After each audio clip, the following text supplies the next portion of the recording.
Selamat pagi, salam sejahtera. Terima kasih karena bersama dengan saya di Nazilin Unity Channel.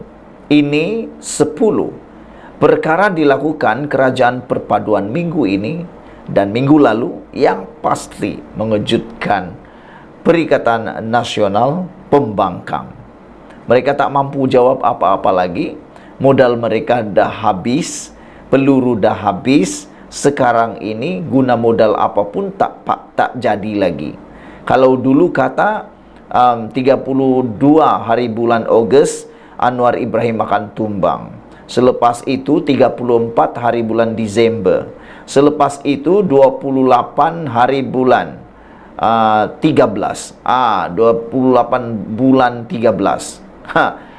Anwar akan tumbang. Itu yang mereka selalu cakap, ramalan demi ramalan. Tapi yang berlaku bukannya tumbang, tapi Anwar Ibrahim makin menjadi hebat, makin menjadi luar biasa.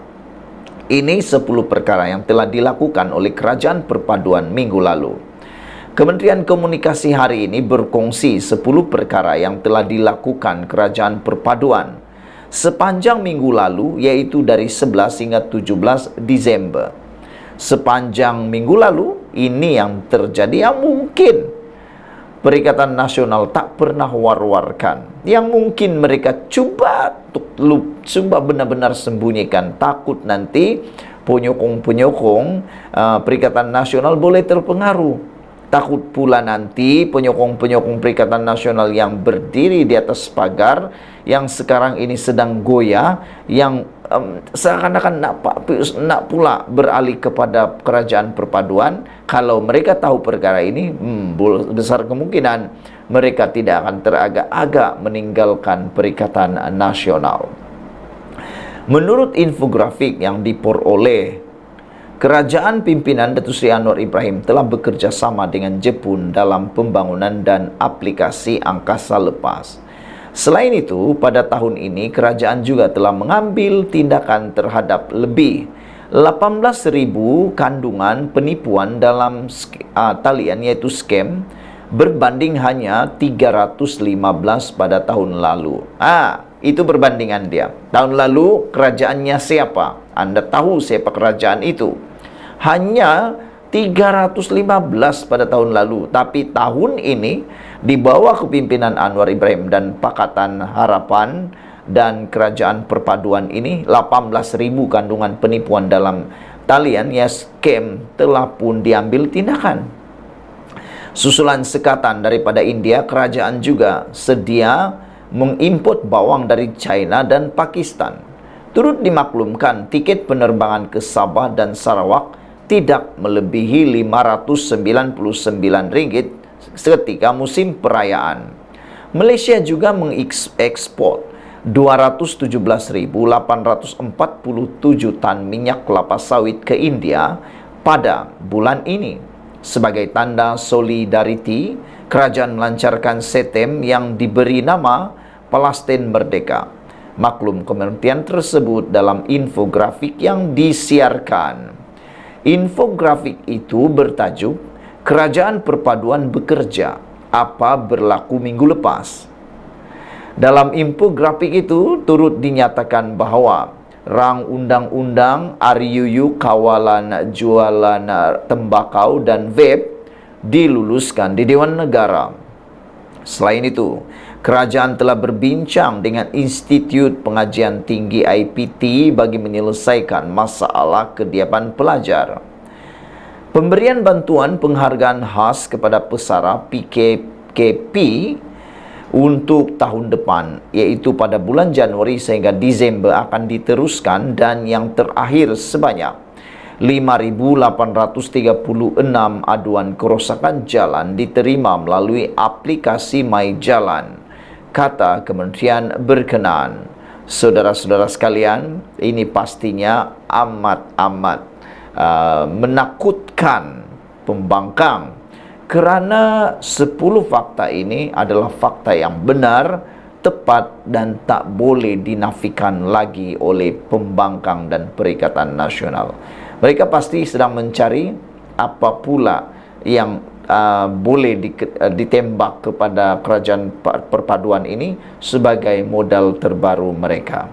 Jadi saudara, inilah dia 10 perkara telah dilakukan kerajaan perpaduan minggu lalu, dan pastinya mereka telah melakukan lebih baik daripada sebelumnya. Sekian dulu untuk kali ini, ikuti terus ulasan selepas ini. Selamat pagi, salam sejahtera. Terima kasih karena bersama dengan saya di Nazilin Unity Channel. Ada orang menulis, habislah Taqiyuddin, kata mereka. Ini semua gara-gara Suhaili akhirnya jawab sindiran Taqiyuddin. Kata Suhaili, kami tak kejar jawatan kabinet. Suhaili memberitahu Taqiyuddin. Ini semua gara-gara sindiran Taqiyuddin. Saudara, sokongan 5 wakil rakyat Perikatan Nasional PN daripada Parti Bersatu terhadap Perdana Menteri Anwar Ibrahim bukan bagi mengejar jawatan dalam kabinet. Sebaliknya, hanya mahu peruntukan membantu rakyat, kata ahli Parlimen Labuan, Suhaili Abdul Rahman. Suhaili yang kini telah pun digantung 6 tahun daripada Bersatu berkata, beliau bersama 4 lagi tidak pernah meletakkan syarat seumpama itu. Sambil menegaskan keputusan melantik seseorang ke dalam pentadbiran Putrajaya adalah prerogatif Anwar Ibrahim selaku Perdana Menteri Malaysia.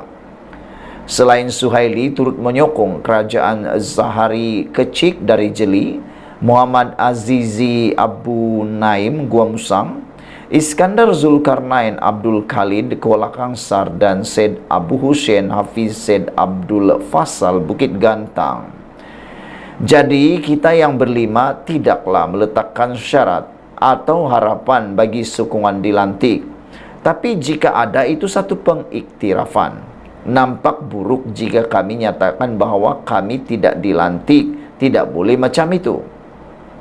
Sedangkan masa buat pengisytiharan, kita sokong Perdana Menteri demi dapatkan peruntukan untuk kawasan. Itu kena konsisten, katanya kepada FMT. Sehubungan itu, beliau menganggap kekecewaan Setiausaha Agung PAS Taqiyuddin Hasan berhubung tiada seorang daripada 5 ahli Parlimen PN menyokong Anwar dilantik dalam kabinet minggu lalu hanya sebagai provokasi. Saya akan terus sokong Perdana Menteri Anwar Ibrahim walaupun tidak diberi apa-apa jawatan demi kestabilan politik dan kebaikan rakyat, kata Suhaili lagi. Nampaknya memang kecewalah Taqiyuddin Hasan. Sementara itu, Syed Hussein pula menyifatkan kenyataan Taqiyuddin yang mendakwa wakil rakyat Perikatan Nasional PN yang menyokong Anwar wajar mendapat tempat sebagai positif. Kalau kenyataan beliau minta kerajaan bagi jawatan, baguslah maknanya. Maknanya saya daripada PN dan dia menyokong. Itu kenyataan positif daripada Setiausaha Agung PAS. Saya menghargai pandangan dia, katanya. Suhaili jawab sindiran Taqiyuddin.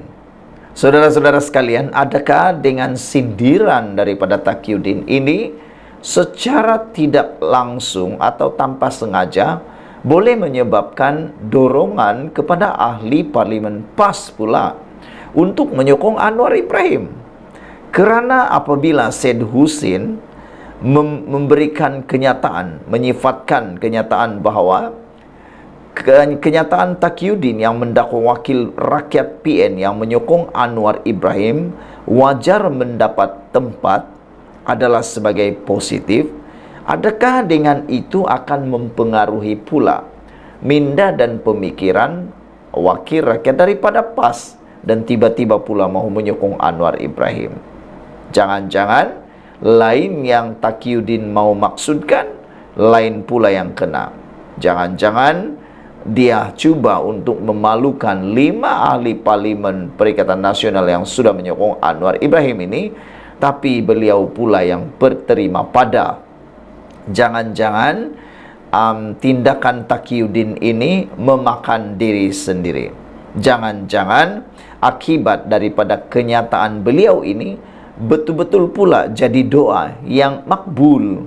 Jangan-jangan doa yang makbul itu benar-benar terjadi, dan akhirnya salah seorang daripada 5 ahli parlimen Perikatan Nasional yang menyokong Anwar Ibrahim ini benar-benar pula dapat jawatan, benar-benar pula dapat jawatan-jawatan GLC, ataupun paling mengejutkan mungkin kalau dapat menteri ataupun timbalan menteri. Siapa tahu itu rezeki mereka yang pastinya lebih menyakitkan hati Taqiyuddin kalau benar berlaku.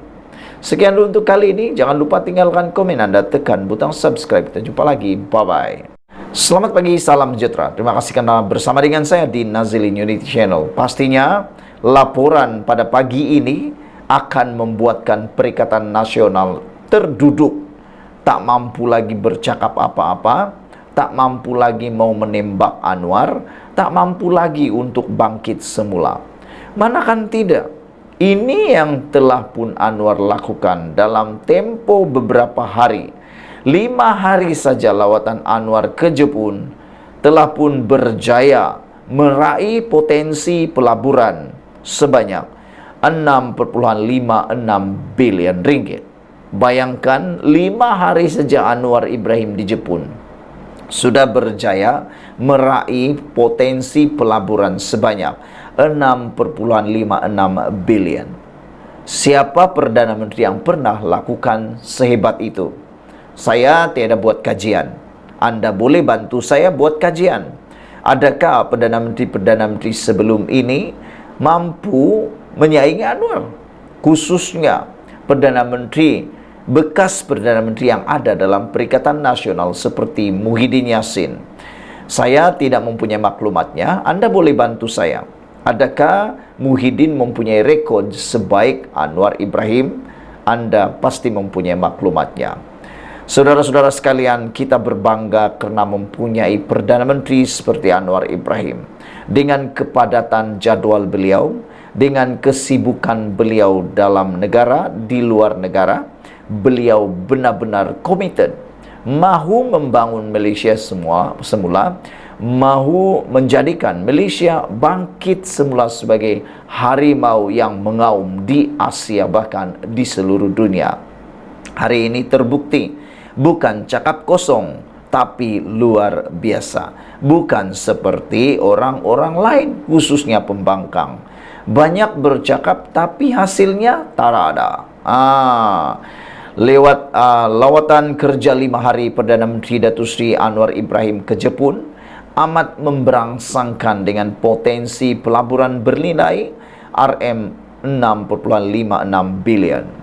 Dengan ini, jumlah keseluruhan pelaburan dari Jepun ialah RM29,56 bilion. Hubungan Malaysia-Jepun kini termeterai dengan kerjasama pelaburan perdagangan, pendidikan dan teknologi. Di Jepun ini pelaburan sedia ada, nak tunggu dikembangkan atau ditambah. Dalam pertemuan di Kuala Lumpur atau di Tokyo, saya ingat 80 hingga 90 penambahan pelaburan di Malaysia, kata Anwar. Di Jepun nak tunggu dasar yang jelas. Jepun nak tunggu dasar yang jelas, kata Anwar Ibrahim. Contohnya Syarikat ROHM Wako di Kelantan. Soal pelaburan kita persoalkan, malah kita galakkan dan beri jaminan tambahan untuk terus melabur, katanya dipetik utusan online. Anwar berkata demikian pada sidang media selepas menghadiri majlis ramah mesra bersama diaspora Malaysia di Tokyo. 3 syarikat korporat Jepun, ROM Wako, NEC Co Ltd dan Mitsui & Co yang sudah mempunyai pelaburan di Malaysia juga menunjukkan kesediaan untuk menambah pelaburan mereka. Anwar telah menyertai pertemuan bersemuka dengan ahli perniagaan dan kapten industri di Tokyo, termasuk wakil ROM Wako yang merupakan pelabur terbesar sektor semikonduktor di Kelantan dan dengan kilang di Pengkalan Cepa, Kelantan. Menurutnya, tahap persahabatannya dengan Perdana Menteri Jepun Fumio Kishida meningkatkan pelaburan, kerjasama dan rangkaian strategik untuk negara. Kata Anwar, saya ingat diplomasi durian itu berjaya. Umpama liputan media di sini sangat positif terhadap Malaysia berbanding sebelum ini. Jadi saya anggap pertemuan sebelum ini di Jakarta dan Kuala Lumpur dan pertemuan di sini pada saya sangat menggalakkan. Katanya untuk rekod ini merupakan lawatan rasmi sulung Perdana Menteri ke Jepun sejak memegang jawatan itu pada 24 November tahun 2022. Saudara-saudara sekalian, wajar kita memberikan sokongan, wajar kita memberikan pujian kepada Anwar Ibrahim kerana kecekalan dan kehebatan beliau membawa pelaburan yang membanggakan Malaysia. Sekian dulu untuk kali ini, ikuti terus ulasan selepas ini.